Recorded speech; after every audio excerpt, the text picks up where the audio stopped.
Avez-vous déjà remarqué que les personnes les plus accomplies ont toutes un point commun? Elles lisent, pas seulement pour passer le temps, mais pour nourrir leur esprit, façonner leur vision et développer leurs compétences. Avant de plonger dans ce voyage inspirant, abonnez-vous à cette chaîne pour ne rien manquer des clés de transformation personnelle et de réussite. Aujourd'hui, nous allons explorer les 5 livres que Jim Rohn, l'un des plus grands mentors en développement personnel, recommandait à tous. Préparez-vous, car ces ouvrages peuvent véritablement changer votre vie. 1. L'influence de la lecture sur la réussite.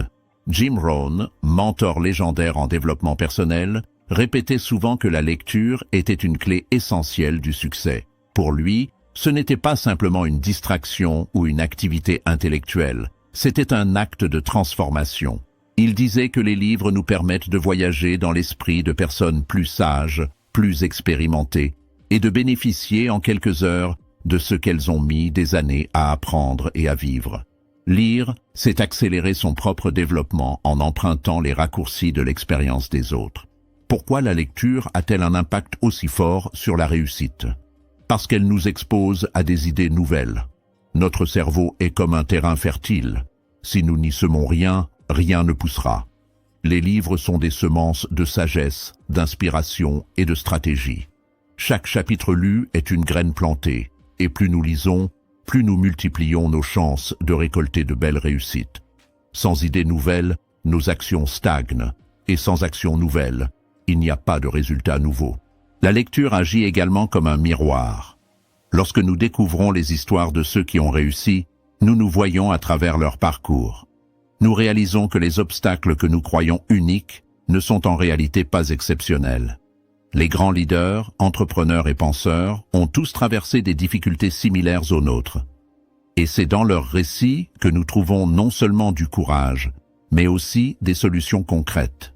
Ce miroir nous pousse à croire en notre potentiel, même quand les circonstances nous font douter.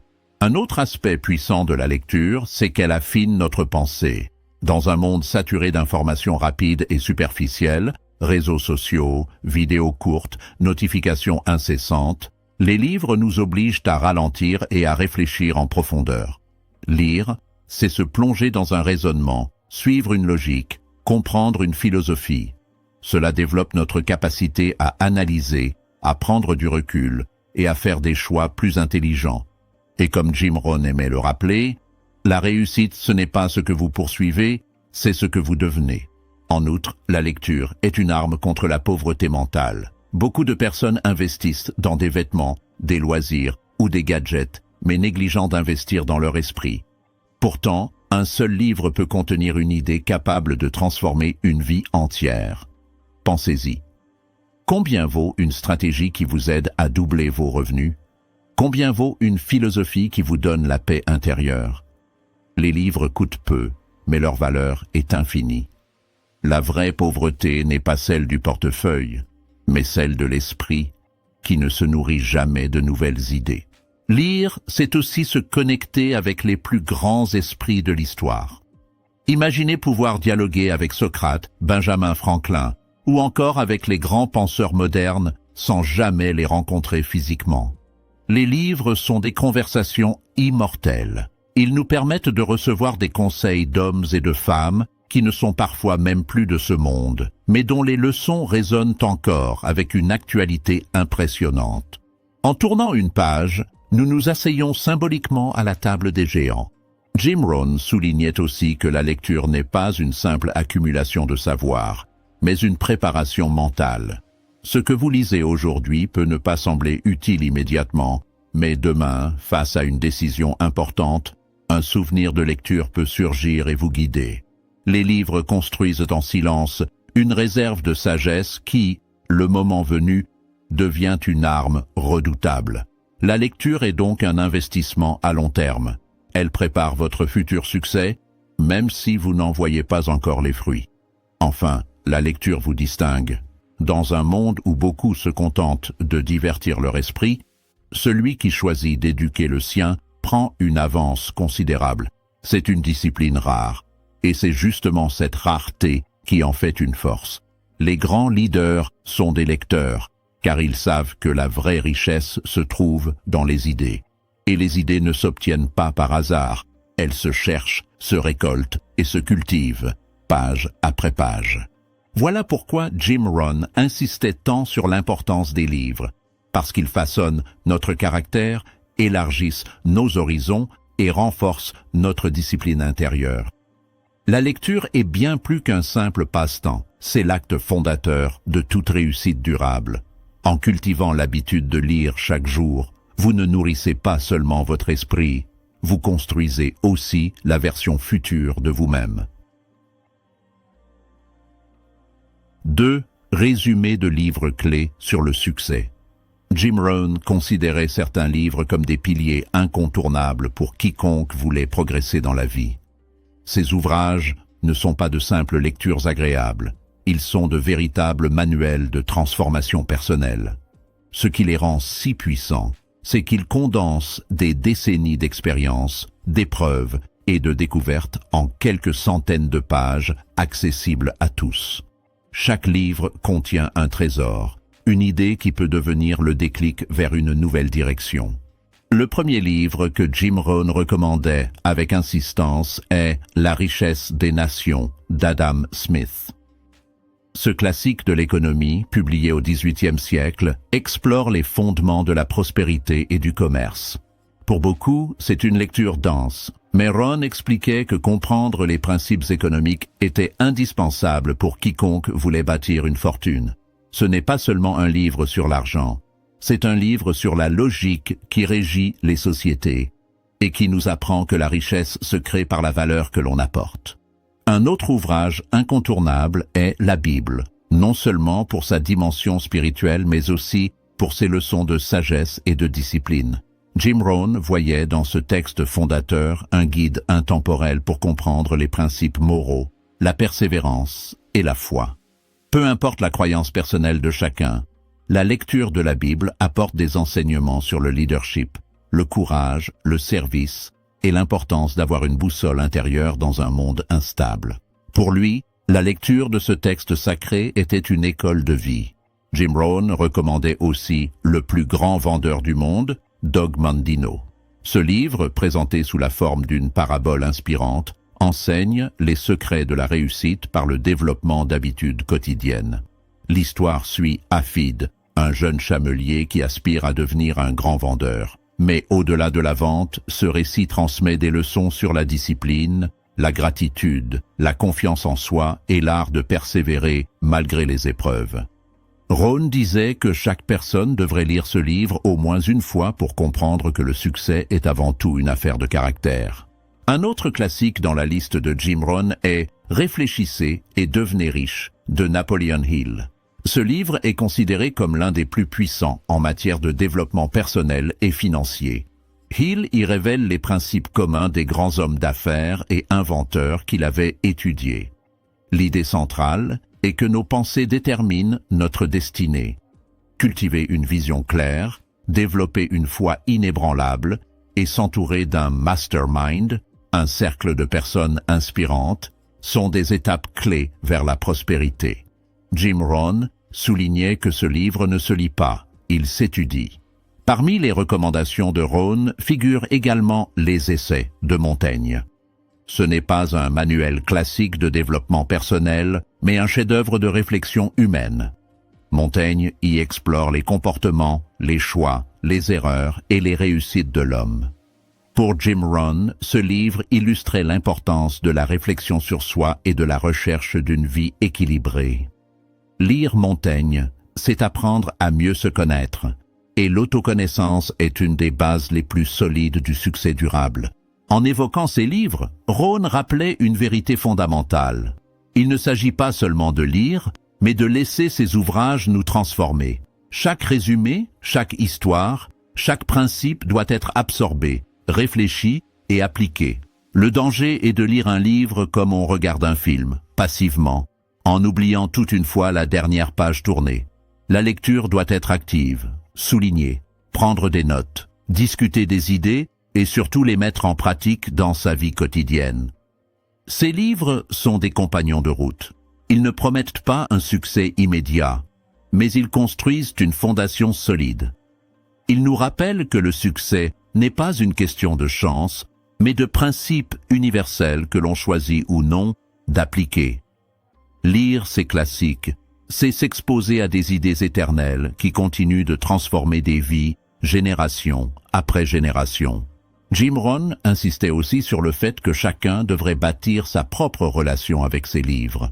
Ne pas les lire uniquement parce qu'il les recommandait, mais les explorer avec curiosité, les adapter à son contexte et y puiser ce qui résonne le plus. La vraie magie n'est pas dans le papier imprimé, mais dans l'étincelle que chaque phrase peut allumer dans l'esprit du lecteur. Et c'est cette étincelle qui devient ensuite une vision, puis une action, et enfin une réussite concrète. En résumé, les livres que Jim Rohn recommandait ne sont pas seulement des pages reliées, ce sont des clés qui ouvrent des portes vers une meilleure compréhension de la vie, une meilleure maîtrise de soi et une meilleure capacité à réussir. Ceux qui prennent le temps de les lire sérieusement s'offrent un avantage immense, celui de marcher sur les traces de ceux qui ont déjà atteint les sommets. 3. Comment appliquer les leçons dans sa vie? Lire un livre est une première étape, mais sans application concrète, la valeur de cette lecture s'évapore rapidement. Jim Rohn répétait « La connaissance sans action reste inutile ». C'est un peu comme acheter une carte au trésor et ne jamais partir à la recherche du trésor lui-même. Chaque page tournée doit être perçue comme une invitation à agir, à tester et à transformer l'idée lue en une expérience vécue. La première méthode pour appliquer une leçon est de prendre des notes actives. Beaucoup lisent en laissant simplement défiler les mots dans leur esprit, mais la véritable assimilation se produit lorsque l'on arrête sa lecture pour écrire, résumer ou reformuler une idée. En réécrivant avec ses propres mots, on s'approprie le concept et on commence déjà à l'intégrer. Un carnet de lecture peut devenir un outil précieux, une sorte de journal de bord qui compile toutes les pépites découvertes au fil des ouvrages. Une autre étape essentielle consiste à expérimenter immédiatement. Si un livre vous enseigne l'importance de la discipline matinale, mettez en place un petit rituel dès le lendemain. Si un ouvrage parle de gratitude, commencez par écrire chaque soir 3 choses pour lesquelles vous êtes reconnaissant. La vitesse d'application est cruciale. Plus vous mettez une idée en pratique rapidement, plus elle a de chances de s'ancrer dans vos habitudes. Il est également important de commencer petit. L'erreur la plus courante est de vouloir transformer sa vie entière du jour au lendemain. Un livre sur la productivité peut inspirer 1000 changements, mais si vous essayez de tout appliquer en même temps, vous risquez l'épuisement. Jim Rohn conseillait de choisir 1 ou 2 idées clés par livre et de les pratiquer jusqu'à ce qu'elles deviennent naturelles. Ensuite seulement, passer à d'autres concepts. La réussite est toujours une affaire d'accumulation progressive. Une technique puissante est celle du partage. Lorsque vous expliquez à quelqu'un ce que vous venez d'apprendre, vous consolidez vos propres connaissances. Parler des leçons d'un livre avec un ami, un collègue ou un mentor transforme une idée abstraite en une conviction plus forte. De plus, en discutant, vous découvrez de nouvelles perspectives qui enrichissent votre compréhension. La lecture partagée devient ainsi un levier d'apprentissage collectif. Un autre point capital est de mesurer l'impact. Après avoir appliqué une leçon pendant quelques jours ou quelques semaines, demandez-vous « Qu'est-ce qui a changé ? Quels résultats concrets puis-je observer ? Peut-être dormez-vous mieux grâce à une nouvelle routine, ou peut-être votre productivité a-t-elle augmenté grâce à un conseil de gestion du temps. L'évaluation permet de distinguer les idées qui fonctionnent réellement pour vous de celles qui ne s'adaptent pas à votre contexte. Appliquer les leçons de lecture, c'est aussi un travail de discipline. Les premières tentatives peuvent être excitantes, mais avec le temps, la motivation peut s'affaiblir. C'est là que la régularité entre en jeu. Jim Rohn disait « La discipline est le pont entre les objectifs et leur réalisation ». Autrement dit, la vraie transformation ne vient pas de l'inspiration ponctuelle d'un livre, mais de la constance avec laquelle vous en appliquez les principes. Il faut également comprendre que certaines idées nécessitent une adaptation personnelle. Ce qui fonctionne parfaitement pour l'auteur d'un livre peut ne pas convenir tel quel à votre vie. Par exemple, si un livre recommande de lire 2 heures par jour, mais que votre emploi du temps ne le permet pas, adaptez ce principe en 30 minutes quotidiennes. L'essentiel n'est pas de copier servilement, mais de traduire la sagesse d'un livre dans la réalité de votre quotidien. Une autre manière d'ancrer les leçons est de les associer à des déclencheurs. Par exemple, si vous apprenez l'importance de la méditation, fixez-la juste après votre café du matin. Si vous voulez pratiquer la gratitude, liez ce rituel au moment où vous éteignez la lumière le soir. Associer une nouvelle habitude à une routine déjà existante renforce son intégration et augmente vos chances de persévérer. Enfin, il est essentiel de cultiver une attitude de patience et de persévérance. Les leçons d'un livre ne produisent pas toujours des résultats immédiats. Certains principes mettent des semaines, des mois, voire des années à porter leurs fruits. Mais comme le dit un proverbe chinois, le meilleur moment pour planter un arbre était il y a 20 ans. Le deuxième meilleur moment est maintenant. Chaque fois que vous appliquez une leçon, vous plantez une graine. Votre responsabilité est de continuer à l'arroser, même si les résultats ne sont pas encore visibles. En résumé, appliquer les leçons d'un livre, c'est transformer des mots en actions, des idées en habitudes et des habitudes en résultats. Lire nourrit l'esprit, mais agir forge le caractère. Et c'est cette combinaison entre savoir et mise en pratique qui construit une vie réussie. Un livre bien appliqué vaut 1000 fois plus qu'une bibliothèque entière laissée intouchée. 4. La routine de lecture efficace. Beaucoup de personnes disent vouloir lire davantage, mais très peu réussissent à intégrer la lecture dans leur quotidien. La clé, ce n'est pas de lire des heures interminables, mais de créer une routine simple, réaliste et régulière. Jim Rohn expliquait que la lecture doit devenir une habitude aussi naturelle que se brosser les dents. Une fois qu'elle est intégrée dans votre rythme de vie, elle ne demande plus d'effort, elle devient un réflexe. La première étape pour instaurer une routine efficace est de définir un moment précis. Lire quand on a le temps est une illusion, car le temps libre est souvent avalé par les distractions. Au contraire, si vous décidez que vos 20 premières minutes du matin ou vos 30 dernières minutes avant de dormir sont consacrées à la lecture, vous construisez une discipline durable. Ce moment doit être protégé comme un rendez-vous important que vous ne pouvez pas manquer. Ensuite, il est essentiel de commencer petit. Beaucoup s'imaginent qu'une bonne habitude doit être massive pour être utile, mais c'est faux. Lire 10 pages par jour, c'est plus puissant que de lire 100 pages une fois par mois. En un an, 10 pages quotidiennes représentent plus de 3500 pages, soit une dizaine de livres. Ce qui semble minuscule à court terme devient colossal à long terme. La magie de la routine réside dans la constance et l'effet cumulatif. Pour renforcer cette habitude, créez un espace dédié à la lecture.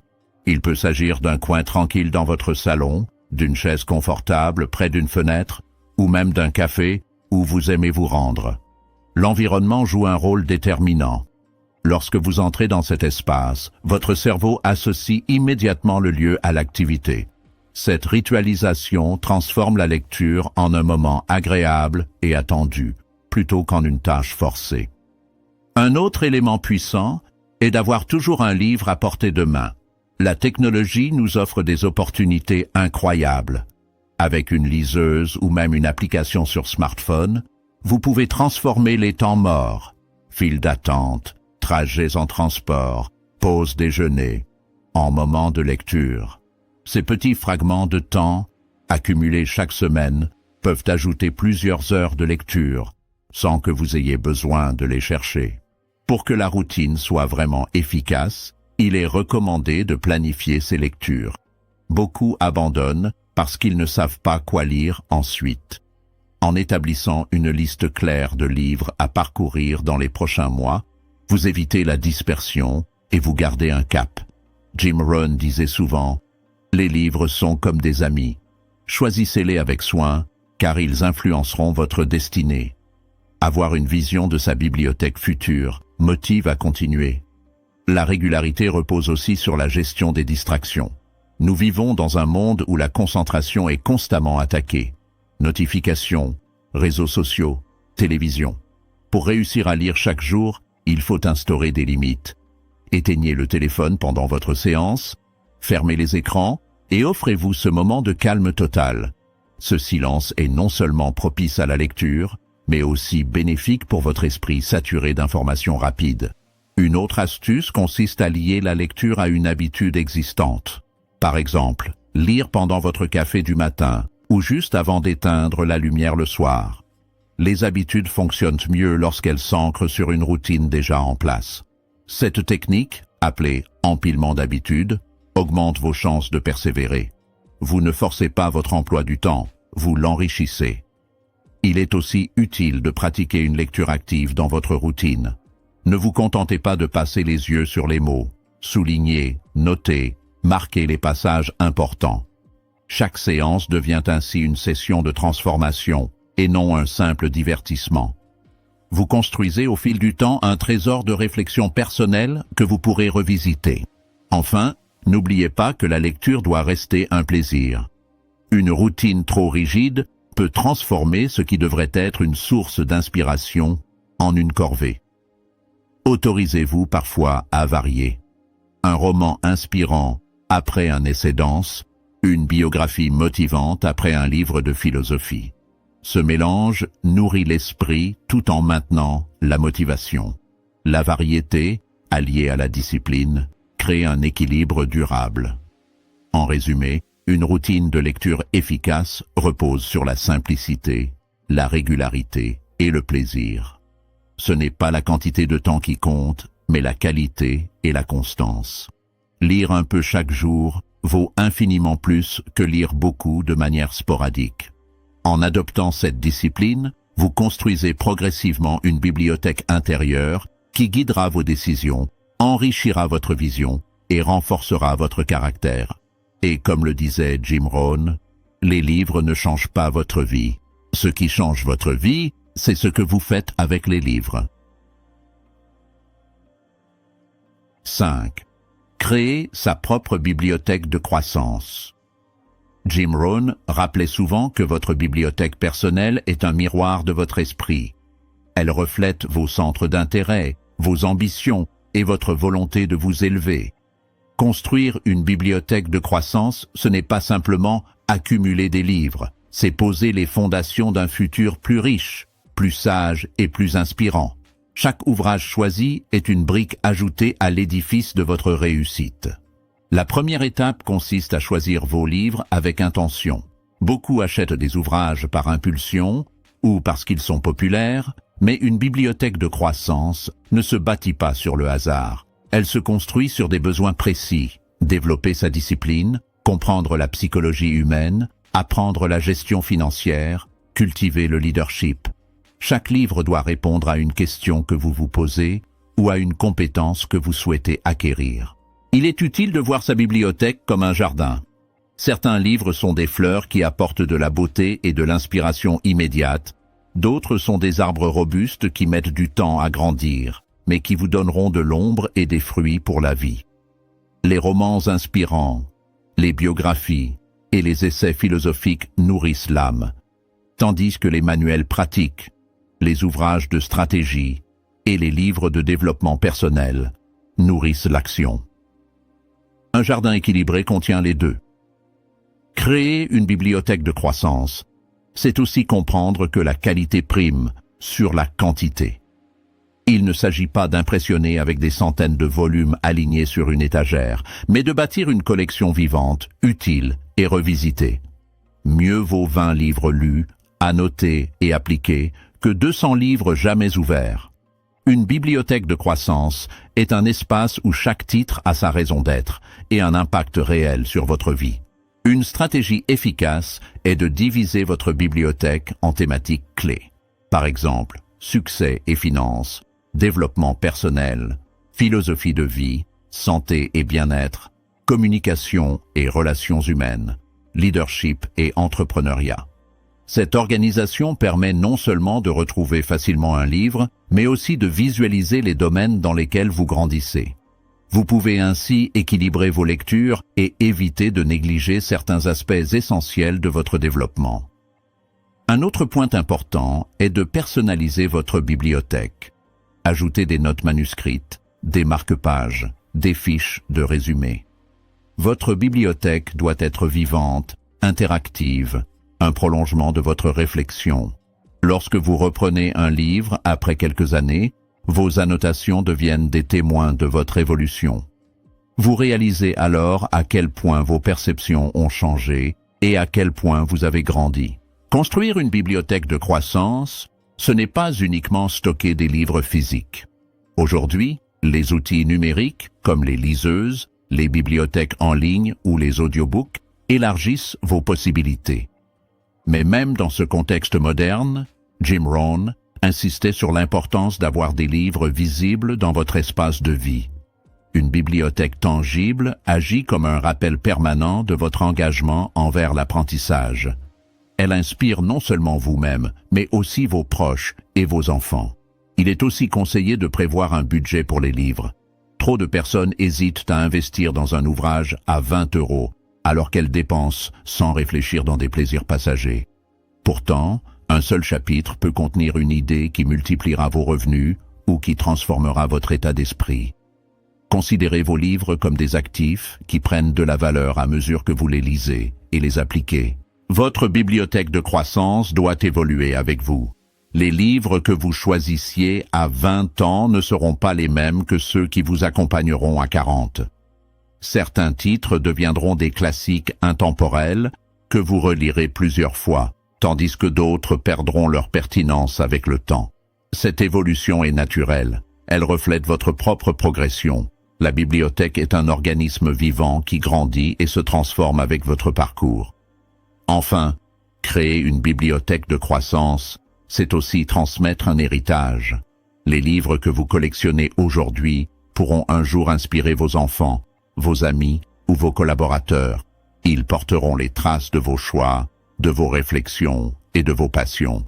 Jim Rohn disait que votre bibliothèque personnelle a plus de valeur que votre télévision, car elle continue de nourrir les générations futures. C'est un héritage immatériel, mais d'une richesse inestimable. En résumé, bâtir sa propre bibliothèque de croissance, c'est se donner les moyens d'élever son esprit chaque jour. C'est choisir consciemment les idées que l'on veut inviter dans sa vie et les transformer en actions concrètes. Chaque livre est une porte ouverte vers une meilleure version de vous-même. Plus qu'un meuble rempli de papier, votre bibliothèque devient un sanctuaire de sagesse, un outil de réussite et un compagnon de route fidèle dans votre quête de croissance personnelle. Jim Rohn nous a légué une vérité simple.